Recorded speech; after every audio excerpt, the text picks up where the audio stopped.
Cardio is a big subject, right? We all know this.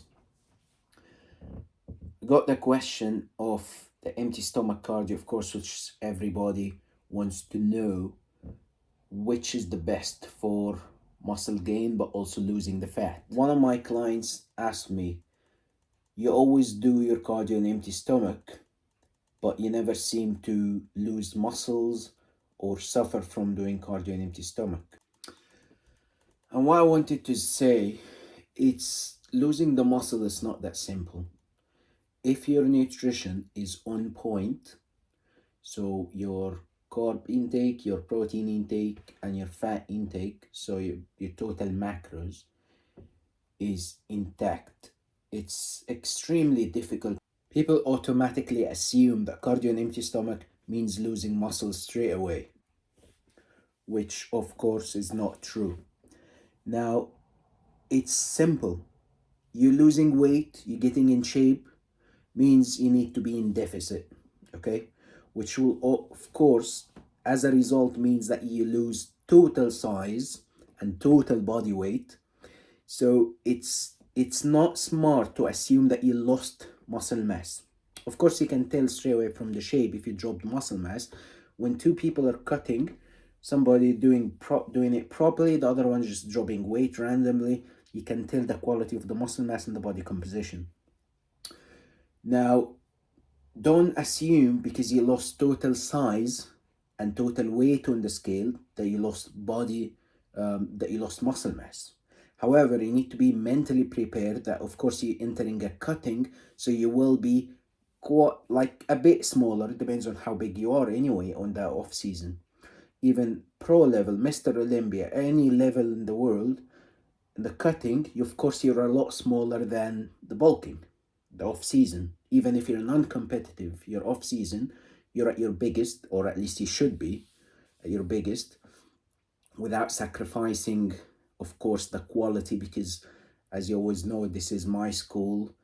I don't care about getting as big as possible, but be fat, like over 25% body fat, because all that does is just makes it difficult when you try to cut again. Now back to the subject of the cardio on empty stomach.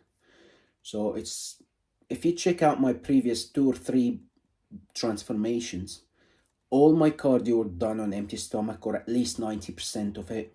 And you can see clearly, yes, of course, I'm smaller in size, but quality muscle mass, great shape, and just feeling good about it. Even this transformation, I'm currently 2 weeks into it. I dropped 4 kilos so far, but muscle mass is still exactly the same. Even though the electronic machine, the measurement thing, I believe it's not very accurate, but shows it's the exact same amount of muscle mass. But I also can, of course, tell from the shape, the pump. I mean, this morning on empty stomach, I only had 1 meal and I'm still feeling great. I have a great pump. I don't even have carbs in my body. That's just, 1 meal. So you can tell if you're losing muscle mass. But the first thing, don't rush to, oh, I lost muscle mass. No, maybe look at your nutrition first. See your calories intake, see your macro split, see your sleeping habits, see your weight resistance. Maybe you're not training as hard. There's other aspects. Other point that not many people talking about is the convenience. So cardio on empty stomach for me is very convenient. I'm a busy personal trainer. I have 6 a.m. start most of the days.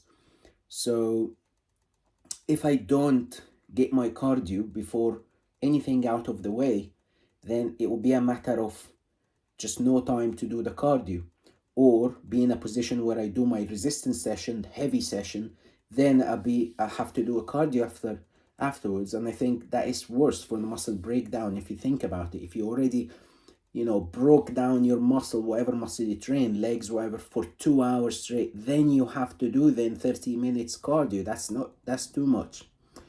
So I would rather get it on empty stomach in the morning at 5:30 a.m. depends again on my timing and everything.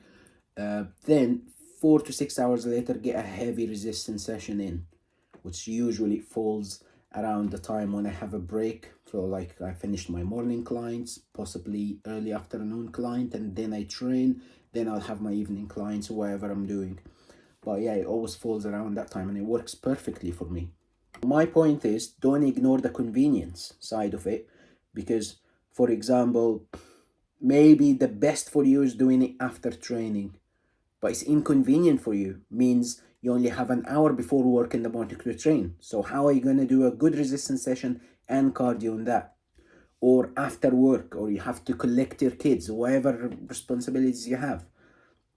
So it works better for you if you do an empty stomach. In that case, then yeah, it works because it's convenient, because otherwise you're not going to do cardio at all.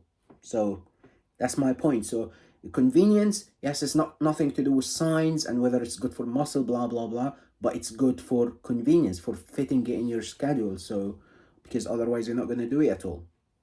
Hope that helps. So guys, if you need any help in your transformation plan, on your training, on your diet, anything you want to do with the gym, just drop me a comment. I'll make a special video for you.